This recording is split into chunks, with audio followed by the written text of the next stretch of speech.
Il avait toujours eu l'intention de faire sa connaissance, bien que, jusqu'au dernier moment, il ait dit le contraire à sa femme. Le lendemain de cette visite, tout le monde ignorait encore qu'il l'ait faite. Mais comme il ne pouvait garder plus longtemps le secret, voyant sa deuxième fille occupée à garnir un chapeau, il lui dit gaiement: J'espère que Monsieur Bingley le trouvera joli, ma Lindsay. Nous ne pourrons guère connaître le goût de Monsieur Bingley, répondit avec humeur Madame Bennet, puisque nous ne devons pas le voir. Mais avez-vous oublié, ma chère maman, lui dit Élisabeth, que nous le rencontrerons au bal et que Madame Long vous a promis de nous le présenter. Je parie que Madame Long n'en fera rien. Elle a deux nièces qui l'intéressent beaucoup. D'ailleurs, c'est une femme fausse et égoïste dont je n'ai pas bonne opinion. Moi non plus, dit Monsieur Bennet. Je suis bien aise que vous ne comptiez pas sur ses bons offices. Madame Bennet ne daigna pas lui répondre, mais ne pouvant plus contenir sa colère, elle se mit à gronder une de ses filles. Ne toussez donc pas comme cela, Kitty, pour l'amour de Dieu. Ayez pitié de mes pauvres nerfs, vous me mettez à la torture. Il est vrai que Kitty n'est pas discrète, dit le père. Elle tousse toujours mal à propos. Je ne tousse pas pour m'amuser, rétorqua Kitty d'un ton aigre. Quand donne-t-on le premier bal, Lizzie? Dans 15 jours. Ah, ah, cela est vrai, s'écria la mère, et Madame Long ne reviendra ici que la veille. Il sera donc impossible qu'elle nous présente Monsieur Bingley. Elle ne le connaîtra pas elle-même. Alors, ma chère, vous pourrez vous-même lui présenter Monsieur Bingley. C'est impossible, Monsieur Bennet, impossible puisque je ne le connais pas. Comment pouvez-vous être si taquin? J'admire votre prudence. Il est vrai que 15 jours ne suffisent pas pour bien connaître un homme. Mais si nous le présentons pas à Madame Long, quelqu'un d'autre le fera. Après tout, elle et ses nièces vont tenter de rendre leur chance comme les autres, et ce sera un acte de générosité de votre part de leur en offrir l'occasion. Si vous ne voulez pas vous en charger, je le ferai moi-même. Ces filles le regardèrent fixement. Quelle bêtise, lança Madame Bennet en haussant les épaules. Que voulez-vous dire, ma chère, par cette exclamation? Considérez-vous les présentations formelles et l'importance qu'on y attache comme une bêtise? Je ne suis pas d'accord avec vous sur ce point. Qu'en dites-vous, Marie, vous qui êtes une fille réfléchie, qui lisez des livres savants et en recopiez les pages entières? Marie désirait faire une réponse spirituelle, mais ne savait pas comment s'en acquitter. Pendant que Marie pense à ma question, reprit-il, revenons à Monsieur Bingley. Je suis lasse d'en entendre parler, s'écria Madame Bennet. Je suis fâchée, mais que ne me le disiez-vous plus tôt? Si j'avais su cela hier, je ne lui aurais certainement pas rendu visite. C'est malheureux, mais puisque j'y suis allée, nous ne pouvons éviter d'aller faire sa connaissance. L'étonnement que témoignèrent ces dames fit grand plaisir à Monsieur Bennet. Une fois le premier élan de sa joie passé, assura cependant qu'elle s'y était toujours attendue. Comme vous êtes bon, mon cher monsieur Bennet, j'étais bien sûr que je vous déciderais enfin. Je savais que vous aimiez trop vos filles pour négliger leur pareille connaissance. Eh bien, je suis vraiment satisfaite. C'est une si bonne plaisanterie que vous soyez allés sans nous en dire un mot. À présent, Kitty, vous pouvez tousser autant qu'il vous plaira, dit monsieur Bennet en quittant la pièce, fatigué des transports de sa femme.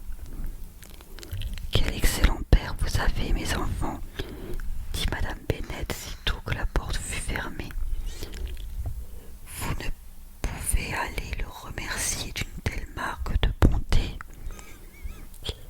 À notre âge, il n'est pas agréable, je vous assure, de devoir continuellement faire de nouvelles connaissances. Mais nous pensons à vous et sacrifions notre tranquillité au désir de vous voir heureuse. Lydia, ma belle, je parie que monsieur Bingley dansera avec toi au premier bal. Oh, dit Lydia, je ne crains pas d'être oubliée, car bien que je sois la plus jeune, je suis la plus grande. Le reste de la journée se passa gaiement. On fit mille conjectures sur la personne de monsieur Bingley, sur le moment où il rendrait la visite de monsieur Bennet, et sur celui où l'on pourrait l'inviter à dîner. Chapitre 3. Toutes les questions de madame Bennet et ses 5 filles purent poser à ce sujet n'engagèrent pas monsieur Bennet à lui dire comment il avait trouvé monsieur Bingley. Elles l'attaquèrent de différentes manières, par des demandes, des suppositions ingénieuses, mais il trompa l'adresse de chacune, et elles furent obligées de s'en remettre à leur voisine, Lady Lucas, qui en parlait très favorablement. Sir William avait été enchanté de monsieur Bingley. Il était jeune, beau, extrêmement aimable, et pour couronner le tout, il comptait aller au premier bal avec plusieurs personnes de sa société. Rien ne pouvait être plus délicieux. Aimer la danse montrait déjà une certaine inclination à tomber amoureux, et de grandes espérances furent fondées sur la sensibilité du cœur de monsieur Bingley. Si je puis voir une de mes filles heureusement établie à Netherfield, dit madame Bennet à son mari, et les autres également bien mariés, je n'aurai plus rien à désirer. Quelques jours après, monsieur Bingley vint rendre visite à monsieur Bennet, qui le reçut une dizaine de minutes dans sa bibliothèque. Le premier avait espéré qu'on le présenterait à ces demoiselles dont il avait entendu vanter la beauté, mais il ne vit que le père. Ces dames furent plus heureuses. Elles eurent l'avantage d'observer par une des fenêtres qui portait un habit bleu et montait un cheval noir. On l'invita bientôt à dîner. Madame Bennet avait déjà donné les ordres nécessaires afin que son repas lui fasse honneur lorsqu'on lui remit une réponse qui dérangea tous ses plans. Monsieur Bennet était obligé de partir sur le champ pour Londres, et par conséquence ne pouvait avoir l'honneur d'accepter leur invitation. Madame Bennet en fut mortifiée. Elle ne s'était pas imaginé qu'il puisse avoir affaire à Londres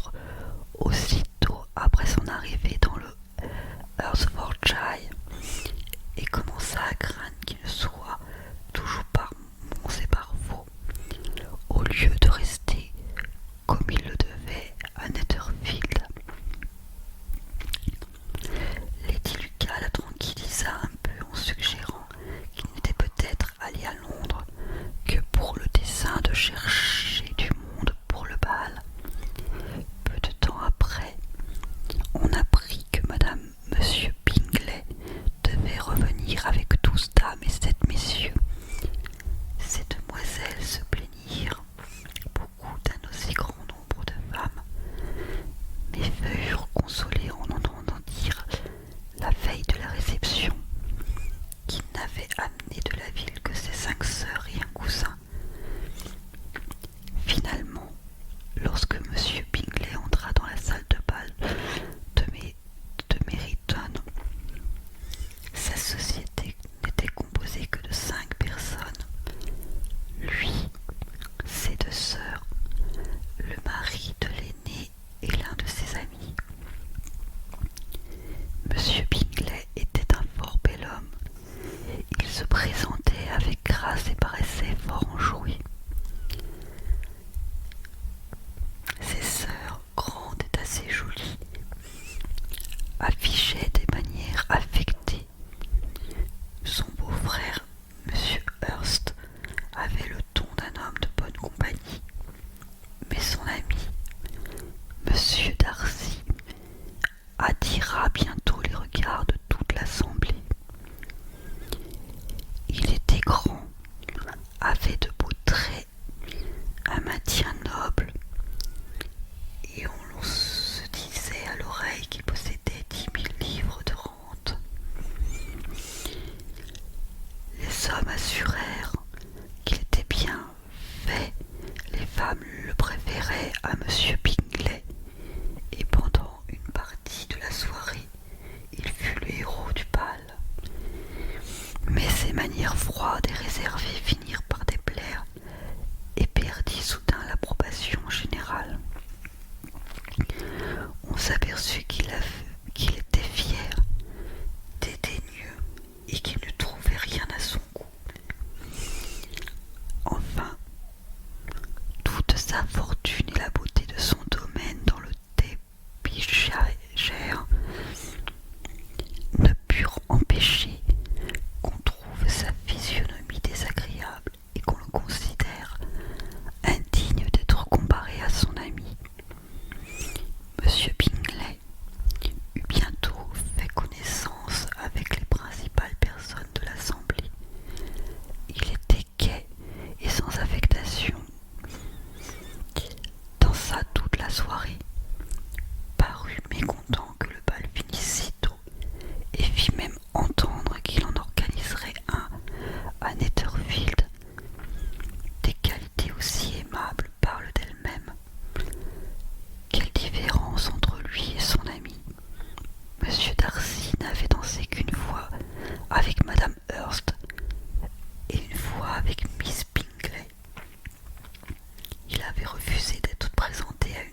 jamais vu autant de jolies femmes.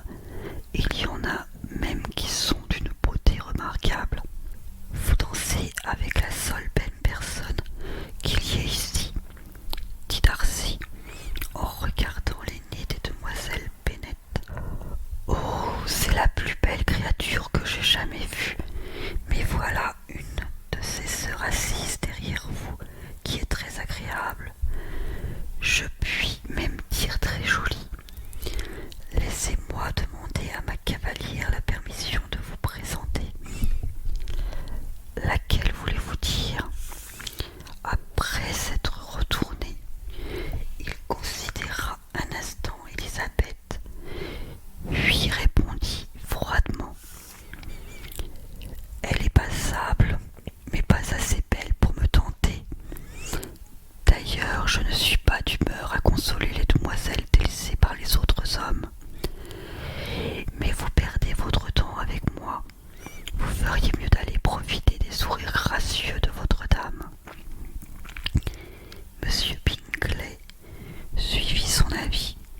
Monsieur Darcy se dirigea vers l'autre bout du salon, laissant Elisabeth avec des pensées peu cordiales à son égard. Elle raconta cependant avec gaieté ce qu'elle venait d'entendre à ses amis, car elle était douée d'un caractère vif et enjoué, et les choses ridicules la divertissaient merveilleusement. Cette soirée se passa d'une manière très agréable pour la famille Bennet. La mère avait vu sa fille aînée fort admirée par la société de Netherfield, et monsieur Bingley l'avait fait danser 2 fois. Le plaisir qu'en éprouvait Jane fut aussi vif que celui de sa mère, mais elle n'en parla bien moins. Elisabeth partageait la satisfaction de sa sœur. Marie avait entendu qu'on parlait d'elle à Miss Bingley comme de la personne la plus instruite du voisinage. Et Kitty et Lydia, ayant eu la bonne fortune de ne pas manquer de danseurs, étaient aussi au comble de la joie. Elles retournèrent donc fort gaiement au petit village de Longbourn, où elles demeuraient, et dont M. Bennet était l'un des plus importants habitants. Elles trouvèrent M. Bennet dans son cabinet, avec un livre. La lecture lui faisait toujours plier les heures, et par ailleurs, il était curieux de connaître l'issue d'une soirée qui avait donné lieu à tant de calculs et de projets. Il espérait que les desseins de sa femme sur l'étranger auraient échoué, mais il s'aperçut bientôt qu'elle avait une histoire bien différente à lui raconter. « Oh, mon cher monsieur Bennet, dit-elle en entrant, nous avons eu une soirée délicieuse. C'était un bal délicieux. J'aurais bien voulu que vous y soyez. Jane a été tant admirée. C'était à qui lui donnerait le plus de louanges.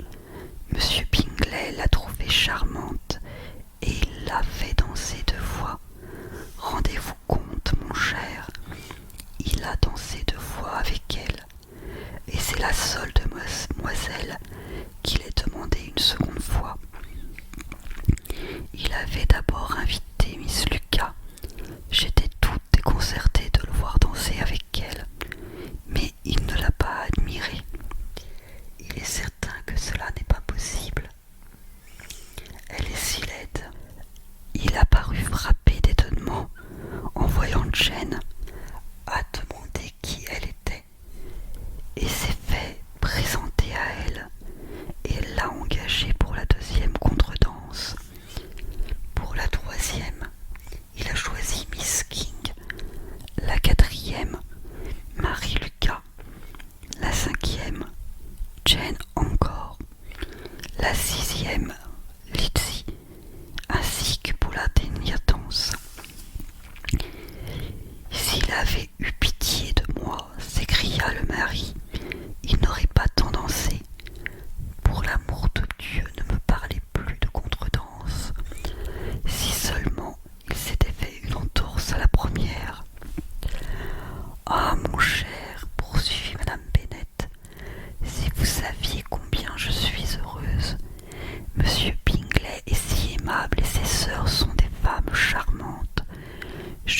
jamais rien vu d'aussi élégant que la robe de Madame Hurst. Je suis sûre que sa garniture de dentelle.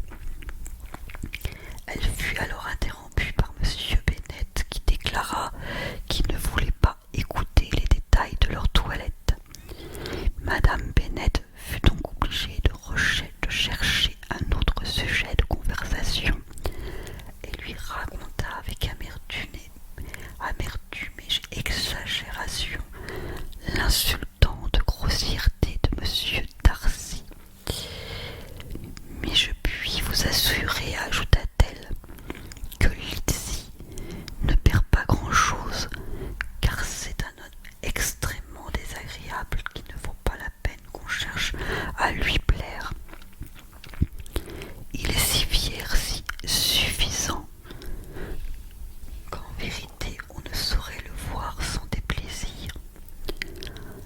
Il se promenait çà et là, en se croyant au-dessus des autres, pas assez belle pour danser avec lui. J'aurais voulu que vous soyez là, mon cher, vous lui auriez